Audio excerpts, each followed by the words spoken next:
अस्सलाम वालेकुम, welcome to Al Bashar channel. आज का टॉपिक नहायत ही इंपॉर्टेंट, काफ़ी कस्टमर इसके हवाले से डिस्कस कर रहे थे मुझसे और काफ़ी कमेंट्स आ रहे थे इसके बारे में कि जिस तरीके से मैं और वीडियोस बनाता हूँ बैंकिंग से रिलेटेड, तो हमें ट्रेड से रिलेटेड और ख़ुसूसन हमें हमें एलसी से रिलेटेड इन्फॉर्मेशन चाहिए। तो आज मैं एलसी से रिलेटेड कंप्लीट इन्फॉर्मेशन, एलसी कब ओपन होती है, इसकी क्या ज़रूरत पड़ती है, एलसी कब एक्सपायर होती है, कंप्लीट इन्फॉर्मेशन के साथ इसमें बैंक का क्या कैरेक्टर होता है, इसमें बैंक के जो स्टाफ होते हैं उसका क्या कैरेक्टर होता है आपके साथ, वो आपकी किस तरीके से हेल्प कर सकती है, या किसी भी बैंक का कोई ट्रेड डिपार्टमेंट आपकी क्या हेल्प कर सकता है आपकी एक्सपोर्ट के अंदर या आपकी इंपोर्ट के अंदर, आपकी ट्रेड से रिलेटेड। चलें स्टार्ट करते हैं। तो एक होता है ट्रेड से रिलेटेड, अब एक होती है लोकल ट्रेड। लोकल ट्रेड में पार्टी खुद, दोनों पार्टीज आपस में मिल जाती हैं, यानी बायर सेलर के पास जाकर अपने सामने सारा अपने रिक्वायरमेंट, जो अपनी डिमांड है वो चेक करके उसको अपने सामने पैक भी करा लेता है और हाथ के हाथ पेमेंट कर लेते हैं।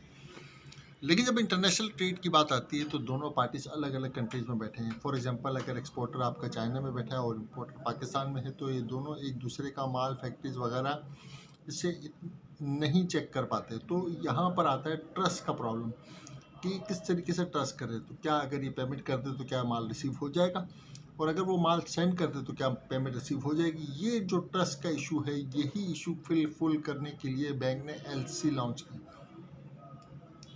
एलसी ओपन होने से पहले सबसे पहले हमें उसके थोड़े से समझना पड़ेगा, what is trade, what is LC, how to open LC, how to on board, complete process and document में भी आपको नेक्स्ट स्टेप पे बताता हूँ। इसके डॉक्यूमेंट क्या होते हैं। अगर आप फर्स्ट टाइम आप किसी भी कहीं से भी इंपोर्ट करवा रहे हैं तो आपको सबसे पहले बैंक के अंदर किसी भी बैंक की किसी ब्रांच में अपने आपको ऑनबोर्ड कराना है।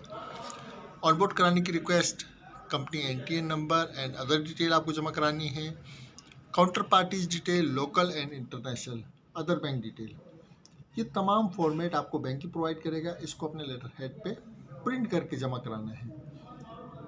उसके बाद परफॉर्मा, उसके बाद जब ये तमाम हो जाए तो आप ऑन बोर्ड हो जाते हैं। उसके बाद आपको परफॉर्मा जमा कराना है।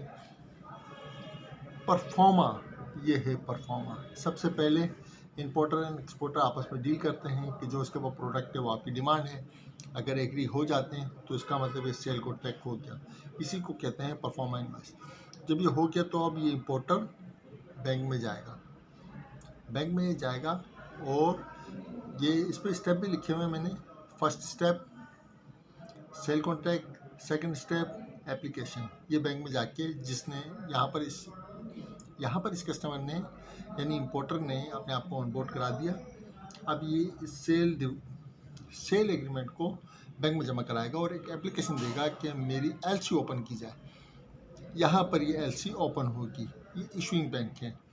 अभी इशूइंग बैंक एडवाइजरी बैंक को, यानी कि जो एक्सपोर्टर की कंट्री और जो उसका बैंक है, ये वहाँ पर इसी एलसी को ओपन करके सेंड कर देगी, इशू कर देगी। ये देखें थर्ड स्टेप पे मैंने लिखा हुआ है, वाज़ेह तौर पर नज़र आ रहा है।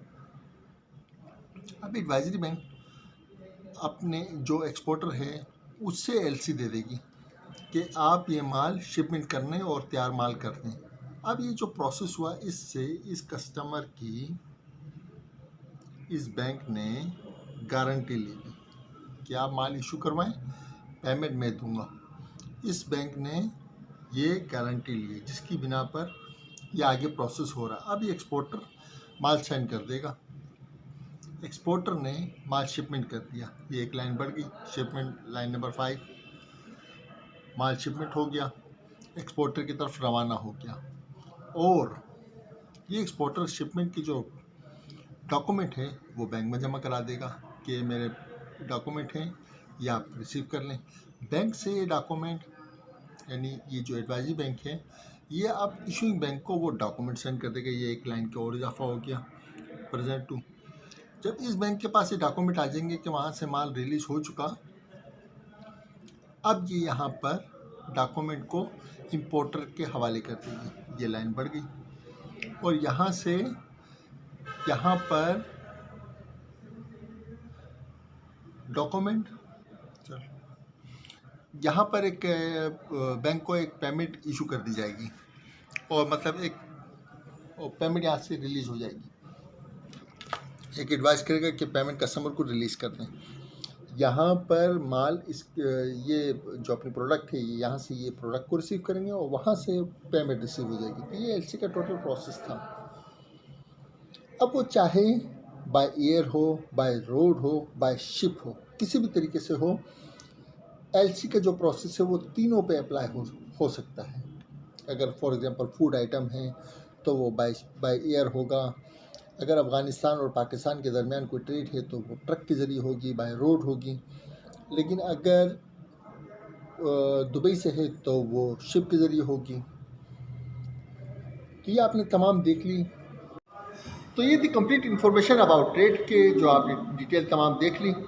अब मैं थोड़ा सा आपको वैसे एक हेल्प दे दूँ कि आप जब ब्रांच पे किसी भी बैंक में जाते हैं, किसी भी ब्रांच पे किसी बैंक के किसी भी ब्रांच पे जाते हैं, तो आपको एक कन्फ्यूजन होती है कि आखिर ट्रेड से रिलेटेड हम किससे बात करें ताकि हम डायरेक्ट टाइम पे हमारा टाइम खर्च होने के बावजूद हमारा काम हो जाए और हमारा फजूल टाइम ज़ाया ना हो। तो उनकी एक बड़ी इंपॉर्टेंट निशानी है कि जो ट्रेड स्टाफ होते हैं वो नॉर्मल नहीं बैठे होते हैं, बाकी जो स्टाफ होते हैं वो ऐसे बैठे होते हैं। लेकिन जो ट्रेड से रिलेटेड होंगे वो थोड़े से यूँ करके बैठे होंगे।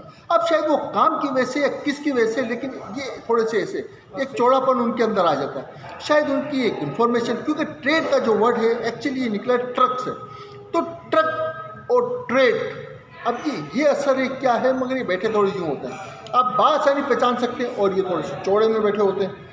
Thanks for watching Al Bashar channel.